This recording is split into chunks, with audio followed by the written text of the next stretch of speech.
Говьсүмбэр аймгийн Сум багийн засаг даргын тамгын газрын албан хаагчдад сургалт зохион байгууллаа. Аймгийн засаг даргын тамгын газраас төр засгийн бодлого шийдвэрийг хэрэгжүүлэх ажлыг сайжруулах, үйл ажиллагааны ололттой дутагдaltaй тал, цаашид анхаарах асуудлын талаар мэдээлэл зөвлөгөө өгч, Сумдын засаг даргын тамгын газрын албан хаагчдын ажлын арга барилыг дээшлүүлэхэд дэмжлэг үзүүлэх, ажлын уялдаа холбоог сайжруулах зорилгоор Сум багийн засаг даргын тамгын газрын албан хаагчдын сургалтыг 2018 оны 3 дугаар сарын 22-ны өдөр зохион байгууллаа. Өнөөдрийн сургалтаар бол төрийн албаны тухай хуулийн шинжилсэн, батлагдсан хуулийн танилцуулга, төрийн албан хаагчдын ёс зүйн хариуцлага дэвшлүүлэх, захиргааны ерөнхий хууль, зөрчлийн тухай хууль зэрэг олон асуудлаар бол сургалт хийхээс гадна төрийн албан хаагчдад энэ хуулийн хэрэгжилтийг хөрсөн дээр нь яаж хэрэгжүүлж гэнэ үү?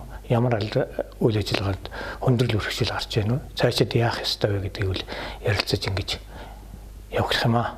Сургалтаар төрийн албаны тухай хуулийн шинжилсэн найруулга, захиргааны ерөнхий хууль, зөрчлийн тухай хууль, төрийн албан хаагчийн ёс зүй хариуцлага, сумын дэд хөтөлбөр боловсруулахад анхаарах асуудал, төсвийн өнөөгийн нөхцөл байдал, анхаарах асуудал, нийгмийн салбарт хэрэгжиж буй дэд хөтөлбөр, төсвийн хөрөнгө оруулалтын төлөвлөлт, санхүүжилт, хяналт, тайлагналт, барилгын ажлын чанар стандарт, зураг төсвийн боловсруулалт, Сум орон нутгийн 2017 оны нийгэм эдийн засгийн танилцуулга зэрэг сэдвүүдээр илтгэл танилцуулга хийгдэж, туршилгаа хуваалцсан.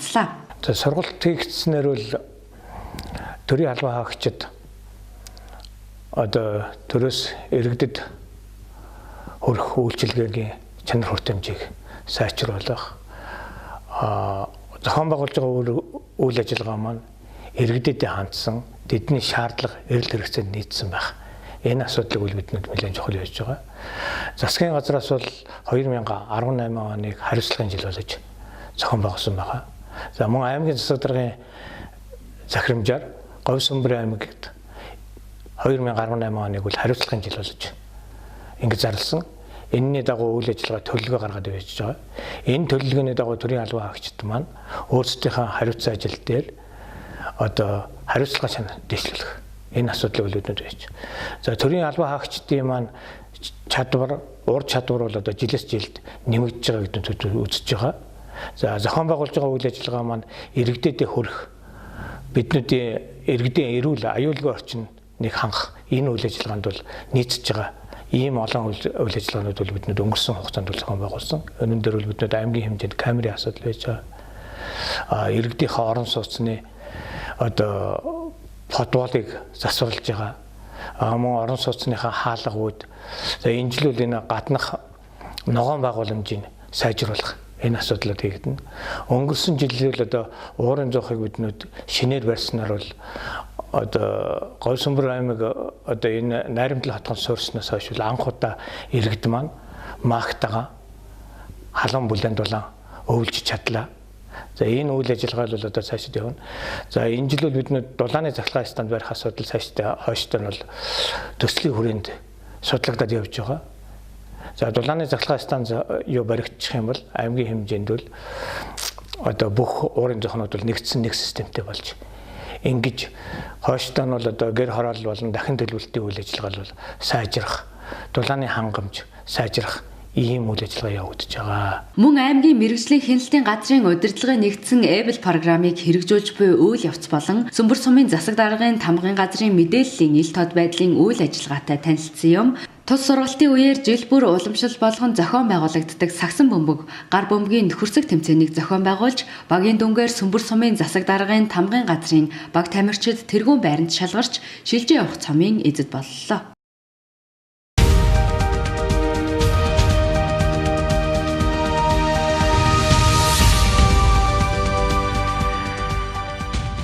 Өнөөгийн байдлаар манай улсад зөрчлийг шалган шийдвэрлэх чиглэлийг хэрэгжүүлэгч субъектууд болон тэдний эрх үүрэг хэрэгжүүлэх арга хэмжээг захиргааны хариуцлагын тухай, төрийн хяналтын шалгалтын тухай хуулиас гадна гайлын тухай, татварын ерөнхий хууль, өрсөлдөөний тухай зэрэг салбар тус бүрийн хуулиар зохицуулж байсан байна. Энэ байдал нь хуулийн давхардал, хийдэл, зөрчлийг бий болгож, улмаар зөрчил шалган шийдвэрлэх ажиллагааг харилцан адилгүй хэрэгжүүлэх журмаар хүний эрхийг хязгаарлах зэргээр хүмүүр, хууль, шүүхийн өмнө эрх тэгш байх, альва хэлбэрээр ялгуурлан гадуурхагдахгүй байх, Монгол Улсын үндсэн хуулиар тунхагласан хүний эрхийг хангах явдал гажуудах нөхцөлийг бүрдүүлж байжээ. Иймд дээрх асуудлыг зохицуулах зайлшгүй шаардлагыг харгалзан үзэж, зөрчлийг шалган тогтоох ажиллагааны явцад хүний халдашгүй эрхийг хангах, зөрчил шалган шийдвэрлэх эрх бүхий албан тушаалтнуудын эрх хэмжээг нэг стандартад оруулж, тодорхой хуульчлах зорилгоор Монгол Улсын үндсэн хууль, Монгол Улсын олон улсын гэрээний суурь зарчимд нийцүүлэн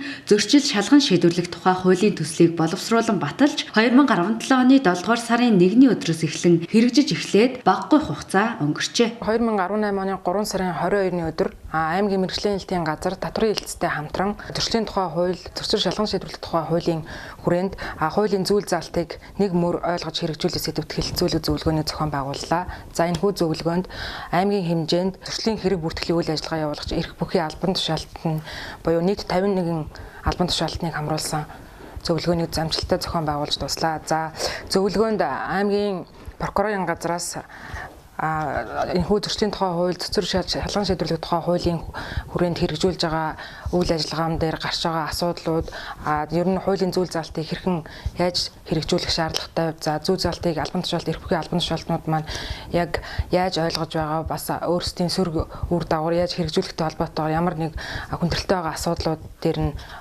мэргэжлэр гаргасан зөвлөгөө өгч, энэхүү тал дээр нь кейс ажиллуулж, нийт эрх бүхий албан тушаалтнууд дээр сорил хуулийн зүйл заалтуудаар сорилын үйл ажиллагаа явуулж хамтран ажиллалаа. Энэхүү өнөөдрийн зохион байгуулсан хэлэлцүүлэг зөвлөгөөнд гасан шийдвэрээр энэхүү зөвлөгөөнийг дараагийн буюу 2018 оны 2 дугаар улиралд мөн дахин зохион байгуулахаар шийдвэр гарсан байгаа. За энэхүү зөвлөгөөнийг зохион байгуулснаар зөрчлийн хэрэг бүртгэлийн үйл ажиллагаа явуулах эрх бүхий албан тушаалтнуудын маань өөрсдийн хуулийн тал дээрх зарим ойлгомжгүй байсан асуудлуудаар тодорхой ойлголтуудыг авч, за байгууллага тус бүр дээр гарч байгаа хүндрэлтэй асуудлуудыг хоорондоо солилцсон үр дүнтэй хэлэлцүүлэг зөвлөгөөн болж бас хүндрэлөө. За энэ хүү зөвлөгөөнийг хамтран зохион байгуулсан татврын хэлтс болон аймгийн прокурорын газар, за нийт хамрагдсан төрийн байгууллагуудаас баярлж байгаа илэрхийлээд цаашдын ажилд нь амжилт хүсье. 2017 оны 7 сарын 1-ний өдрөөс эхлэн хэрэгжиж байгаа зөрчлийн тухай хууль болон зөрчил шалган шийдвэрлэх тухай хуулийг хэрэгжүүлж эхэлсэн субъектуудын хувьд өнөөдөр хамтарсан зөвлөгөөнийг бид хийсэн.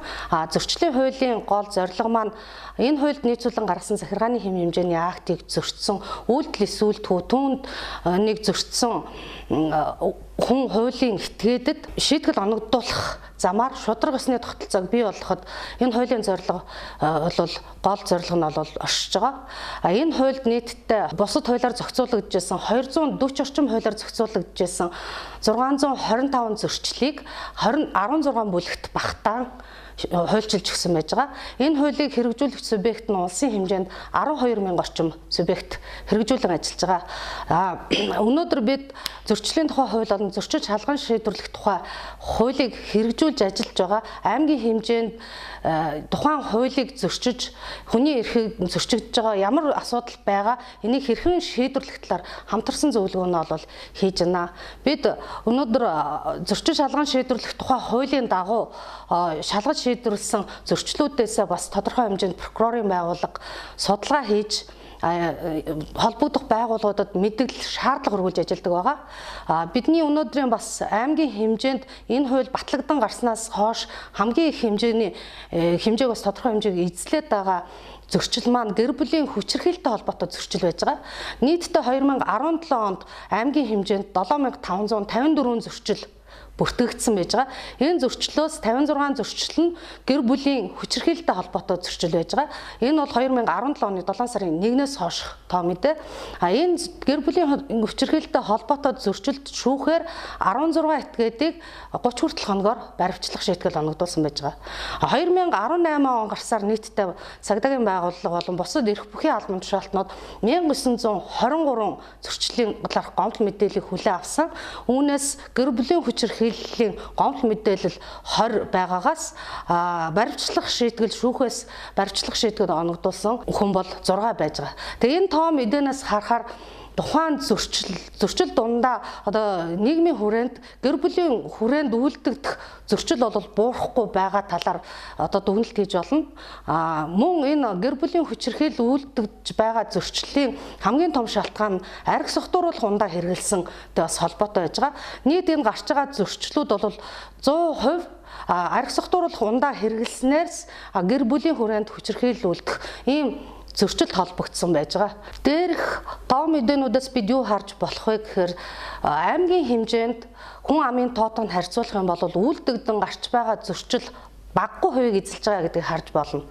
Тэгэхээр бид тэр дундаа өнөөдөр архитан согтуурахтай холбоотой гэр бүлийн хүрээнд үлдэж байгаа энэ гэр бүлийн хүчирхийлэлтэй холбоотой зөрчлийг өнөөдрийн бид зөвлөгөөнөөр энэ зөрчлөөс яаж урьдчилан сэргийлэх вэ? Зөрчлийг яаж таслан зогсоох вэ? Хэн ямар үүрэгтэй оролцох вэ? Цаашлбал өөр бусад эрх бүхий албан тушаалтнууд хүний эрхийг зөрчихгүй байхад одоо яаж анхаарч ажиллах вэ? Зөрчигдсөн эрхийг хэрхэн сэргээж зөрчлийн үр дагаврыг хэрхэн арилгах вэ гэсэн энэ талаар бид хэлэлцэж ярилцаа. Зөрчил шалган шийдвэрлэх тухай хуулийг боловсруулахад хууль зүйн дотоод хэргийн яам, холбогдох байгууллага, судлаачдаас энэ чиглэлээр хийсэн судалгаа, Монгол улсын, олон улсын гэрээ, Канада, Австрали, Бүгд найрамдах Солонгос улс, Япон зэрэг улсуудын хууль, нэгдсэн үндэсний байгууллагаас Монгол улсын засгийн газарт ирүүлсэн зөвлөмж зэргүүдийг ашигласан байна.